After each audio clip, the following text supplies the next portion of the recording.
Welcome to this month's installment of Brass Chats, brought to you by Monster Oil. What is this? 21 year? Hey everybody, welcome to Brass Chats once again. Today we're speaking with a gentleman who is quite possibly the best trumpet player you haven't heard. He's played with some of the greatest big bands of all time, including Maynard Ferguson, Stan Kenton, and Frank Sinatra. And he is currently playing lead trumpet with the Bill Holman Big Band, which he's been doing since 1984.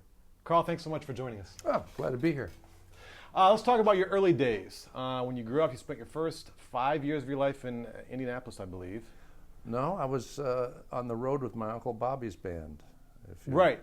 And your mother was a singer My mother was the singer. with Kenton, among other people. My mother was a singer, was So first singer with Stan Kenton's band. So you grew up around music. My whole family had perfect pitch, and yeah, my Uncle Bobby had 2 hit records on the road, Elks Parade and Sherwood's Forest, and my mother was singing with the band, and her name was Gail Sherwood, but she couldn't go by Sherwood when she was with her brother's band.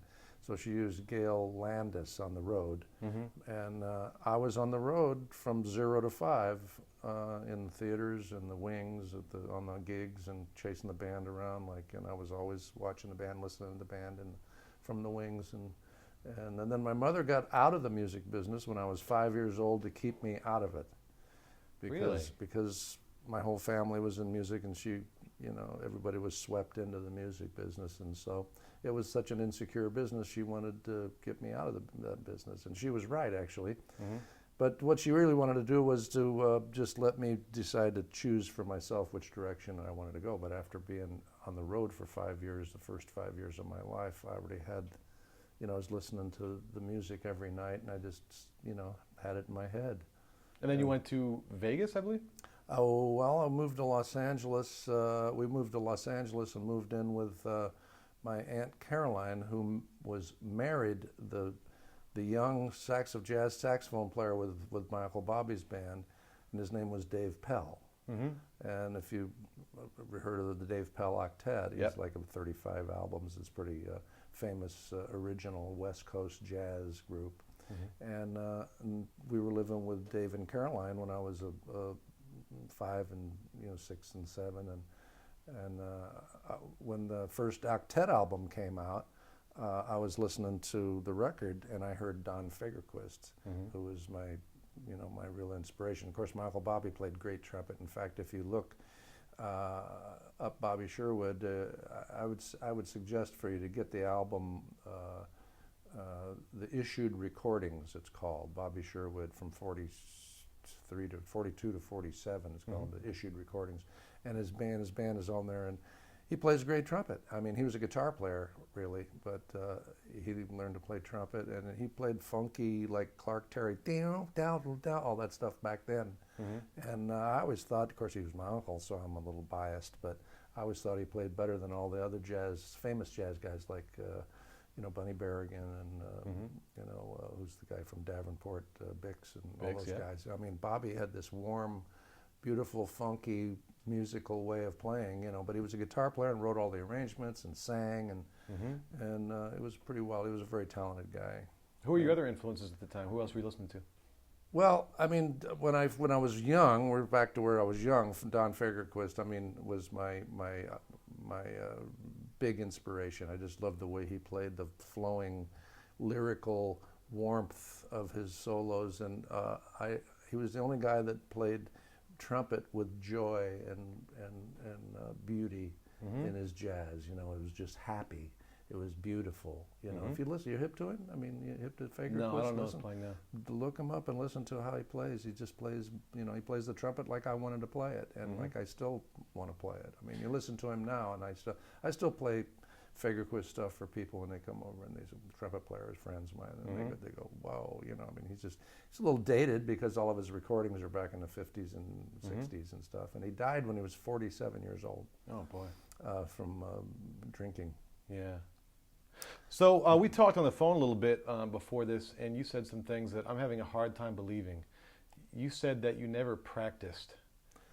Now, there's going to be a lot of kids watching this, and they're going to be really excited when they hear this, that they should never practice again. How did you get good without practicing? Well, I went to high school in Las Vegas.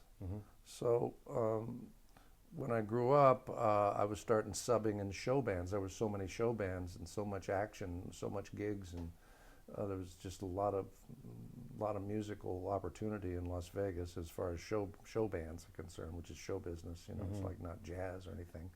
But I mean, I learned how to play under pressure and how to read, and it helped my, development. Playing little show bands here and there, and in Las Vegas we played 2 shows a night, 6 nights a week. You're talking about in high school? Well, no, this is after when I started working in. Well, what about in high school when you learned how to play the trumpet? In high school I'm just playing in band, But you still weren't practicing. I have a hard time believing it. You must have been. I was muttering around in band and stuff, and I'd play. I was more playing. I'd go play places. I'd go try to play jazz. I wouldn't like sit home and go ba ba ba ba ba ba ba ba ba and reading out of a book.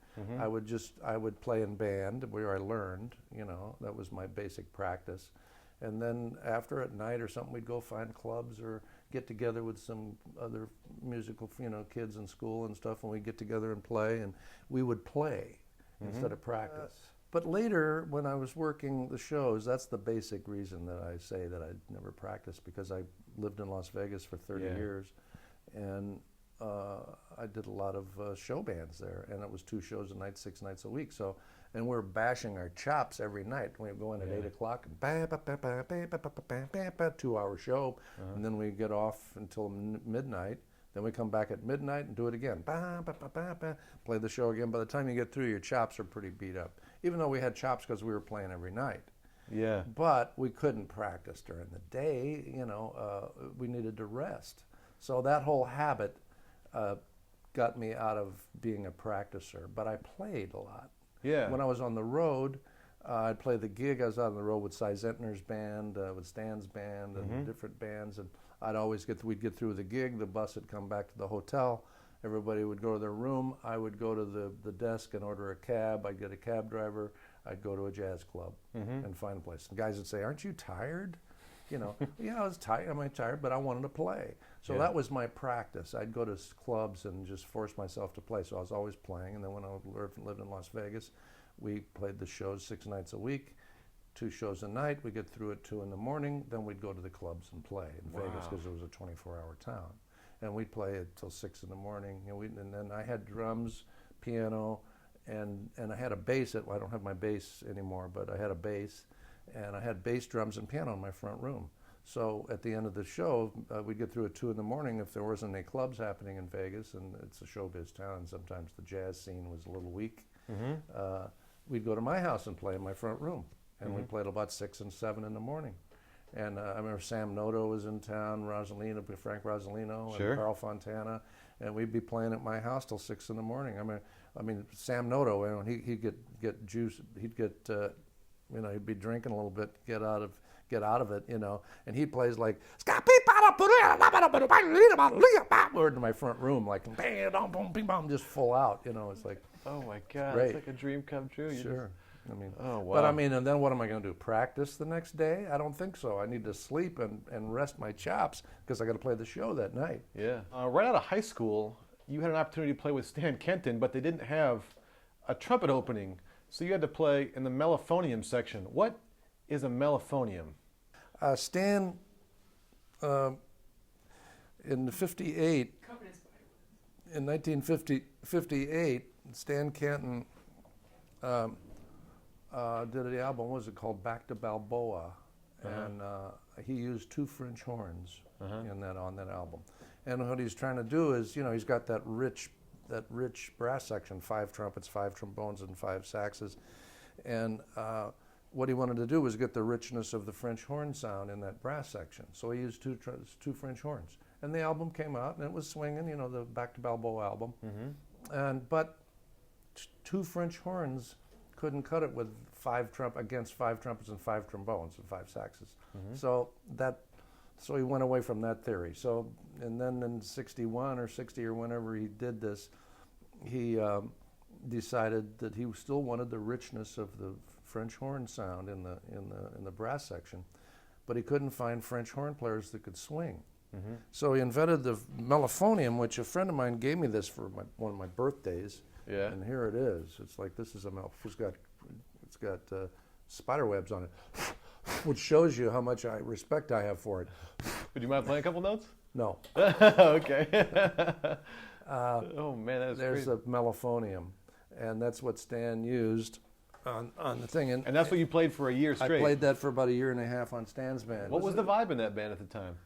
Well, I mean, it was a bunch of older guys. I was just a young kid, Were they nice to you? Were they cool? Yeah, they were nice to me, but they were a little distant, until okay. Charlie Mariano came out on the band. And Charlie Mariano was a beautiful cat, a saxophone player, and he was on the 55 band. He did the original Stella by Starlight, Bill Holman's classic arrangement. Yeah. And he came out for a tour on tenor. When I was on the band, and then he'd hang out with me. He'd call me, and he'd hang with me. And he'd talk to me about different ways of. He was a real theory, music theory guy. And I'd sit in the back of the bus with him, and he'd talk to me. And he was talking to me about the chromatic approach to arranging and stuff. And it was way over my head. And I was just sitting there, grinning and nodding and hoping that he thought that I knew what he was talking about, but the word chromatic kept in my head. Yeah. And so I was playing mellophonium on the band, but I would go up to the little convention halls of the hotels with my trumpet. I had my trumpet with me on the road when I was with Stan's band, and I'd go play jam sessions at night on trumpet. I'd never take the mellophonium. Right. What am I going to do with that? And so I'd practice that. I did do a little practicing. The truth comes out. But what I was practicing was what Charlie was saying. Charlie Mariano was talking to me about chromatics. So I started working on chromatic scales instead of regular scales. Yeah. And I was going little patterns, and I'd just sit up there and I'd go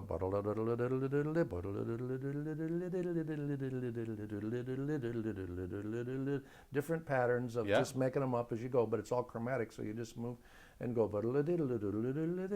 anywhere, do anything, and then I go down. And what happens was I was working on it, and I'd work on them for some reason. I just had this chromatic thing going, and I did it for quite a while.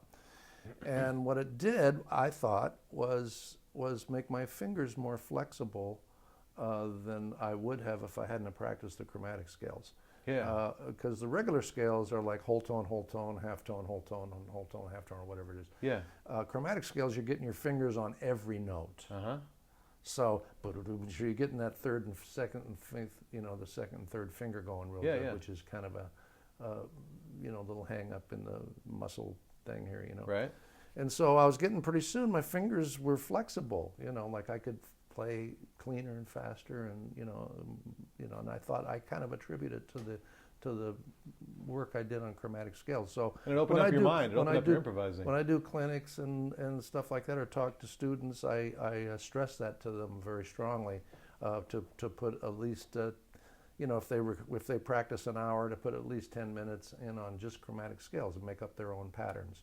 And it frees your fingers up, I believe it, instead of like the regular scales. Because I didn't practice the regular scales that much. I was into the chromatics. And then when I started playing regular scales later, the regular scales flew pretty good easily because my fingers were flexible with the chromatics. I mean, I could be wrong, but I mean, that's what I think. And that opened up your improvising when you were able to play these licks that you... Well, when you're improvising, it's like composing on the fly is what it is. What improvising is, we're all at the mercy of our licks. We all have our licks. Freddie Hubbard had his licks. Clifford Brown had his licks. Everybody, all the great players have their licks that they rely on. So what I call my licks is stepping stones, which is like you use a lick to step to maybe get out in the water and start floating around and getting some new things going, and some different ideas that you haven't come up with. Maybe someone else has come up with them, but you don't know that yet until someone comes up to you and says, I heard that before, so-and-so played it, Yeah. I said, oops. Well, let's talk about improvising for a second. Let's get into this. I was wondering, I wanted to ask you if you were able to imitate yourself at an earlier age. So, for example, if you could take us through like a progression of what you used to solo like and some of the things you learned on the trumpet and some of your licks and so forth. I don't remember. You remember? I don't remember. No. Um, I mean, when I first started playing, I mean, I don't know who's going to be listening to this, but I mean, I do these jazz camp up there, and we get these kids going, and all they do is play B flat blues, and Right. and they're searching for a theme, in B flat, and they're the key of C for trumpet, which is our home key, B flat. So when I started playing, I mean, this is just I found that E flat, in the B flat blues, it was like. I hit that day. I hit that. That's the blue note, the first blue note that you can in the blues. And so I found that. I'm saying, wow, that was a big discovery for me. Of course, I'm like 12 years old. I'm 13 years.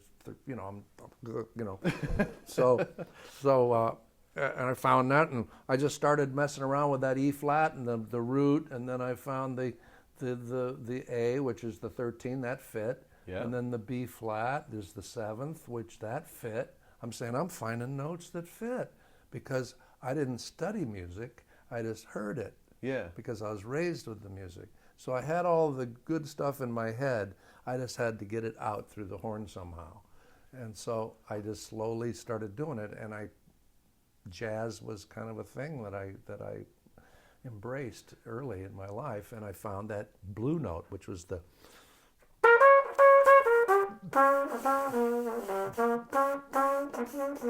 that's what high school kids do, is just stay on that high tone. Yeah. Then I found the flat 5, which is the next blue note, and I went, and what a discovery that was. I remember in Disney's autobiography, he devoted an entire chapter, I believe, to the flatted 5th. He said he would play entire choruses on one note. He was so entranced by the note. Yeah, it's a great note. So, but even in solos, it goes along with the flat 3rd, which is the first blue note. I call the flat 5th the second blue note. Yeah. And then it starts coming together. Like pretty soon, you got more notes to work with, and Right. And that's the way I kind of talk to young kids that are just starting out improvising. Is when they play that B flat 7, which is C7 for us. Yeah. You find the notes. You have all these notes to work with. You got the root. You got the 9. You got the 3rd. You got the flat 3rd. You got the flat 5. You got the 5, and you have the. If you want to mess with the plus 5, that's pretty advanced. That's more Woody Shaw. Yeah. But you got the 6th, which is the A, and the B flat, which is the 7th, and you don't want to mess with the major 7 in the blues because there is no major 7 in the blues. So there's only about 3 notes that you stay away from, and all the other notes work. So you can just fly around all the workable notes and find things that please your ear, because your ear is different. We have all different ears. Could you give an example of a blues chorus that you would hope that a high school student would be able to play? So, an example, it wouldn't be anything, no Woody Shaw stuff or complicated stuff, but something that you would hope they would be able to play with the notes that, do you understand what I'm trying to get at? Well, I can play something simple, I just did, like I'm just starting out,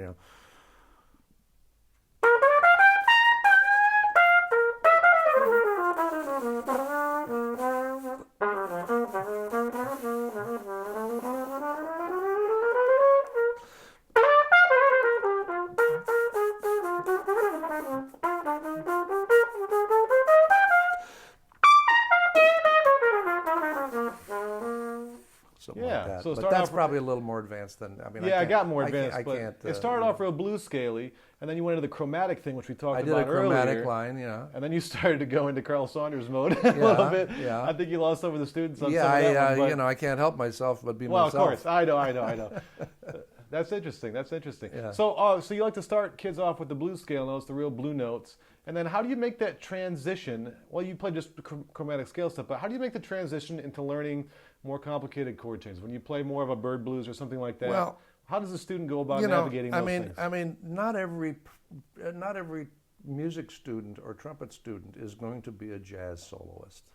Well, what about the ones who do want to be? The ones that do want to be are the rare people that are going to have to apply themselves to different types of things. Right. In other words, less chop, high note, strong stuff, but bigger mouthpieces, bigger sounds, more flexibility, Yeah. and more ability to get around the horn clean and mean, Yeah. hopefully. The lead guys, they got the small mouthpieces, and they got the edgy sound, and they can play all night without hurting themselves, and they can play high all night, but they don't have they can't play a warm ballad in the lower register, and they can't I don't think that they can get off of the compression of the mouthpieces with the pea shooters.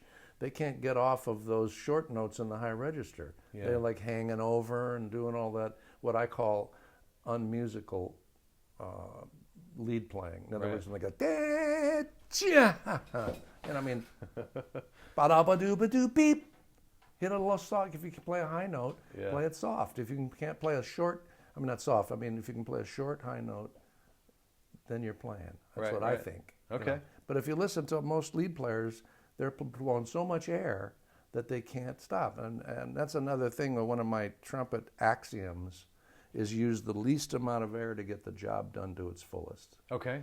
which is like the airstream is a certain miles per hour. Yep. Your air is coming out of there at a certain miles per hour. What is it, 55 miles an hour, 45 miles an hour, 70 miles an hour? I don't know. I would like to measure it. But whatever it is, you want to find that optimum or the proper miles per hour for you, Right. which is like, it's like going to have your glasses set. Like everyone's got a different thing, It's a different thing with the miles per hour that works for you with trumpet. Now you need a certain miles per hour to get a sound, of course. So what I think is like my observation of lead players that I observe, everyone's playing they're blowing too hard. Yeah. They're blowing too much air. They're overblowing because they want to make sure that everything's done. They want the support. Yep. You go to a trumpet teacher, they're saying to the students, what do they say? More support, more diaphragm, more it's Yeah. all strength. Instead of just firm it up and let it flow and be cool. You know what I mean? And like cut back on that miles per hour of your airstream. And so when trumpet players run into problems, their teachers usually say more air, more so. In other words, blow through the problem, and then it'll open up. And sometimes that cures it. But now you've got yourself blowing harder, and I don't think you should do that. But everyone does it. So Yeah. no one agrees with me. And A lot of people agree with you. I know. well, I don't see it. I don't see it. I'd like to see it. Yeah. But what I like to do is I back off the airstream until I find that right miles per hour where things are working. It's loud enough. I don't have to overblow. And when I would say lead players should make their base of operations mezzo forte. So when you sit in a section. When I sit in a section, I go to a gig or something, and I'm not playing lead, I'm playing third or second or something. And the lead player, I would say more than 95% of the time, the lead player is always overblowing. Yeah. He's always playing too loud. And if now let's say we go to a gig and I'm playing lead, I always start at mezzo forte. I establish mezzo forte in the section to start out the base of operations. Yeah. And then we got trumpets in our hands here. We don't so have, weapon, we're in yeah. a riser. We're over we don't need to blast everything. So I told the kids, I said, don't ever let the band leader ask for less. Ah, nice. Always have him ask for more. So, but he usually don't, because you're sitting there, not ba, everyone's going ba that instead of you have more control, and you're still loud enough, you're still fine. And it can Back off, lose- and then you don't have to work that hard. You'll Yeah. last longer. When someone wants to ask for more, you'll have enough to give them. And it can lose It's some swing, too. all works better that way. Yeah. It can But lose some of the swing too. if nobody it's too does loud, it. yeah. I don't know anybody that does it. Yeah, I interesting. do it. I try to do it. I even get swept up in being loud sometimes. It's easy to be swept up because if the amps are hitting you, and some people are wearing earplugs. I'm listening to a musician that wears earplugs. You might as well just start selling insurance. That's all I have to say about a musician that wears earplugs. Yeah. Because you're supposed to hear what he's doing. When I put an earplug in, I can't play. I mean, I can't concentrate on what I'm playing because I'm hearing. Right. I mean, what are we doing here? You know. So and the reason that musicians are wearing earplugs is because they're playing too loud. Yeah. You do a number of clinics and you work with young people quite a bit. How does that work? What kind of routine do you work with them on? What kind of things do you do with them at these clinics? Well, I mean, I do a lot of things. If they're trumpet players, you know, I talk about the least amount of air to do the job to its fullest, to try to get them to back off their airstream, of course, which is, if I'm just talking to trumpet players, which is, you know, and then I get, but when I'm talking to just regular students, like of all instruments, and they're all jazz students, I usually, you know, since they're jazz students, they want to learn how to blow. So my one thing, I always thought for years that practicing jazz was sacrilegious. I thought like my friends are like working out Freddie Hubbard licks and then they go play them. You know what I mean? Practicing jazz. Jazz is supposed to be off the top of your head. You're supposed to be creating something. You're not supposed to practice something that you create. You're supposed to practice your fundamentals on your instrument and then create something new, hopefully out of your head. You know, but practicing jazz is not, you know, you dig where I'm going with that? Yeah. So, but recently I'm starting to kind of change my viewpoint on it a little bit, and I found a way of practicing jazz without actually being mechanical. Like I found a way of practicing jazz in a natural way, which is better, I think, than mechanics, because the mechanics of jazz is on the instrument. The mechanics is in the instrument, not in the jazz, not in the improv. The improv is free of once you learn how to once you get proficient on your instrument, then you're able to play. You know what I mean? So what I kind of put together was a thing called a jazzercise, which is like practicing jazz.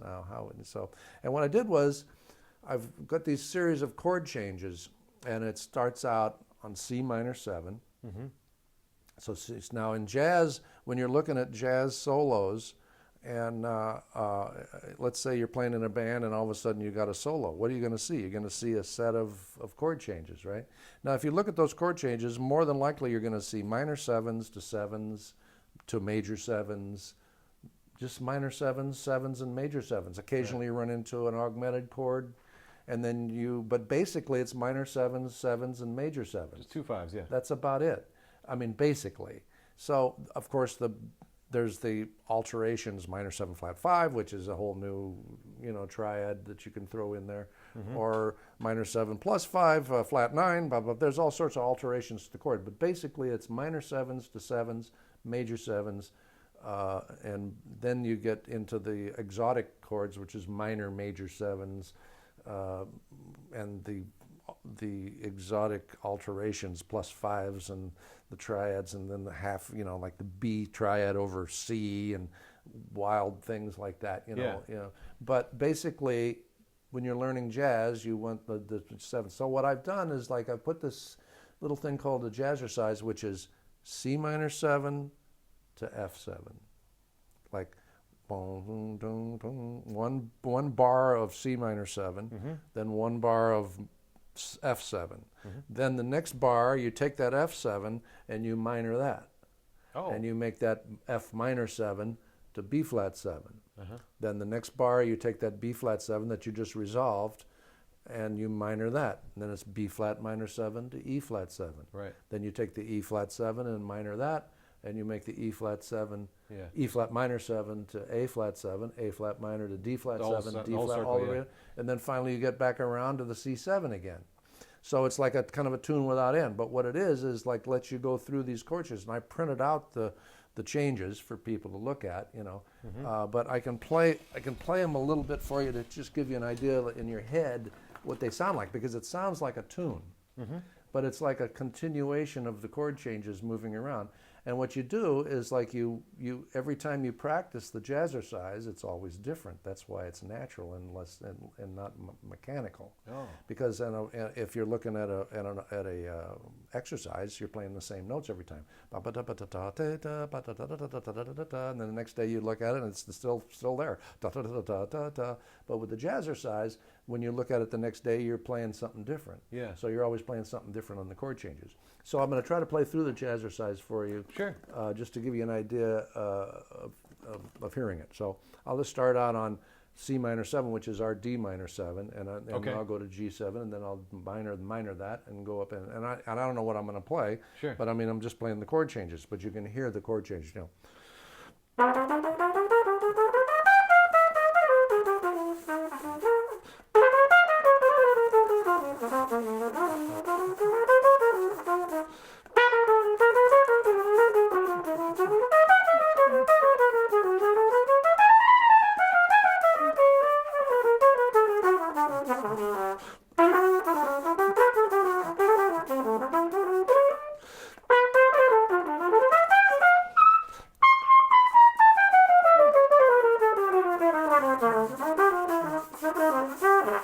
And I went through it all the way. But you see how it works through? It's just like a song, and it's kind of fun in a way, you know. And it's a melodic set of changes. You can do it at different tempos too. Different tempos, but you're always playing something different. Yeah. So you just go minor 7 to 7, take that 7, minor it, and go up. And you can write it out. I mean, I've written it out. I've given it the sheet to the students, you know. Mm-hmm. But you can do it in your head because. And when you get the sheet out, you can practice with friends, you know, just play the jazzercise. And it's a great way to get through minor 7s to 7s. And that's what the basis of jazz is minor 7s. And then I have Jazzercise 2, actually Jazzercise 2, A and B, which is like C minor 7 to F7 to B flat major 7. Oh, okay. It resolves. And then you take the B flat major 7 and then minor that. But when you do that process, it only goes through 6 keys. Then you have to take it down. Oh, right, because it doesn't go chromatic, yeah. And so it doesn't. So then you have to take, I call it Jazzercise 2B, A and B, where you have to take it a half a step up or down. Sure, yeah. And then you get the rest of the 6. Right, makes sense, yeah. So you do that. So that sounds like, you know.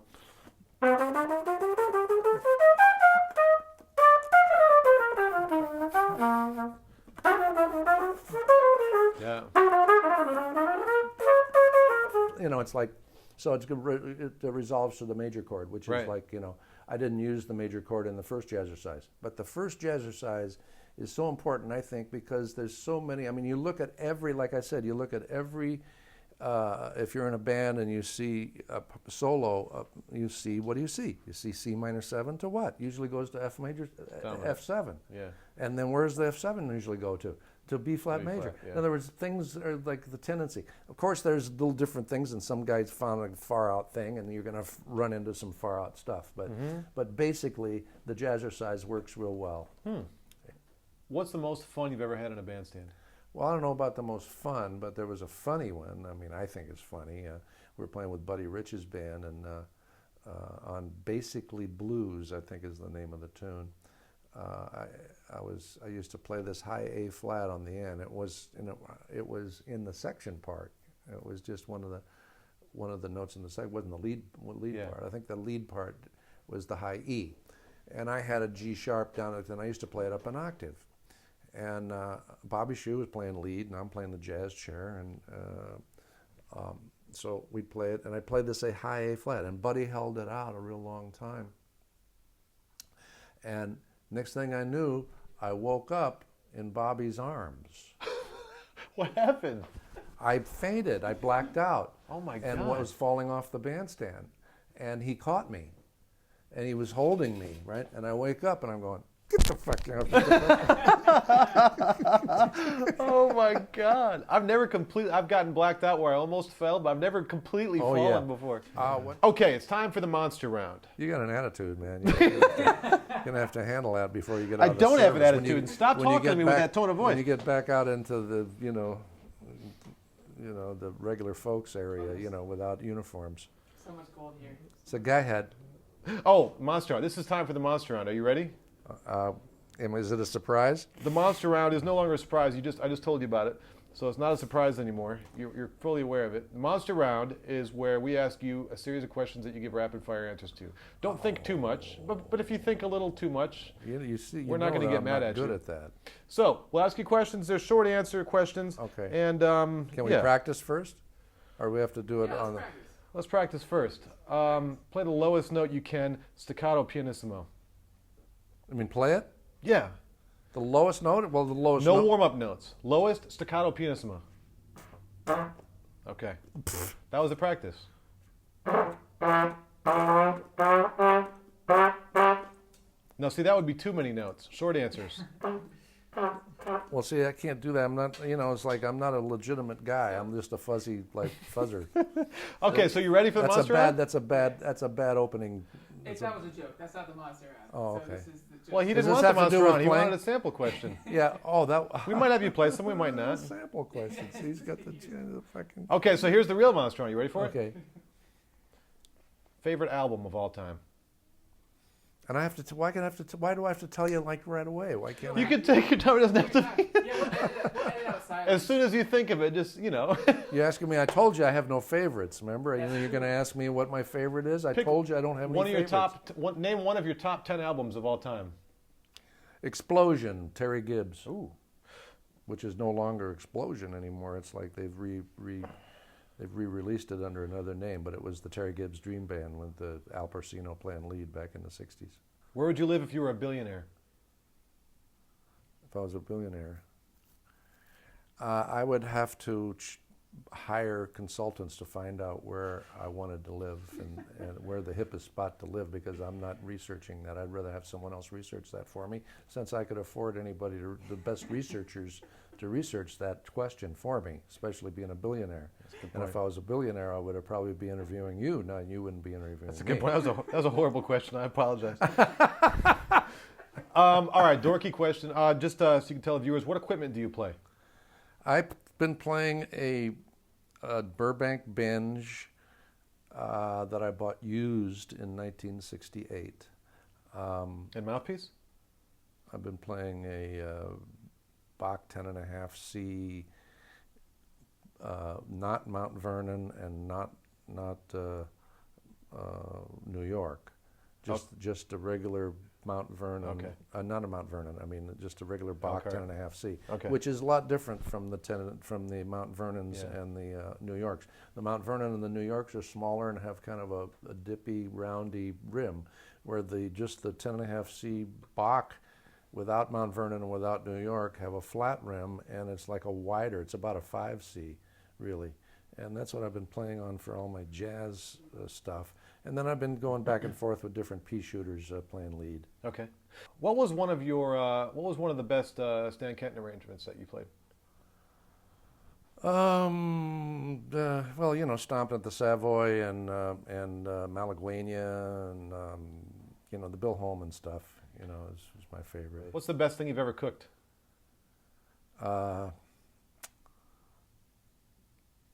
Marinara sauce. Do you have any hidden talents? Yes, and we're going to keep them that way. What's the worst car you've ever owned? The worst car I ever owned? Mhm. Worst car? I'm not a mechanic. I can't evaluate that. This is going great. Favorite sports team? The Raiders. Raiders. Wow. Okay.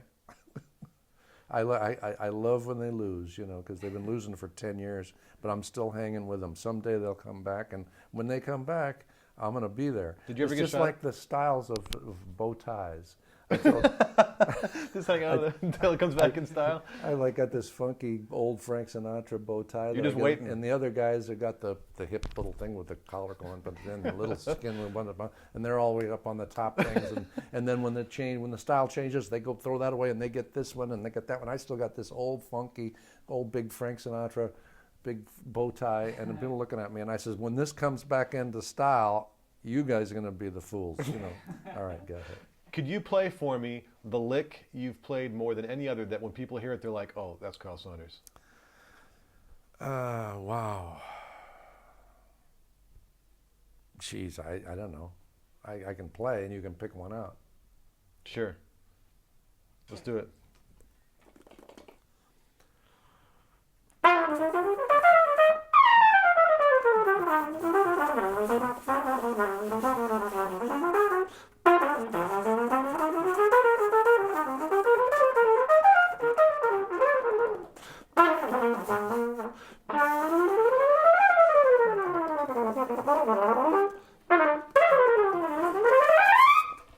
I don't know. Did you hear of any in there? I'll pick a couple out, yeah. If you can do it a couple more times. Try this one.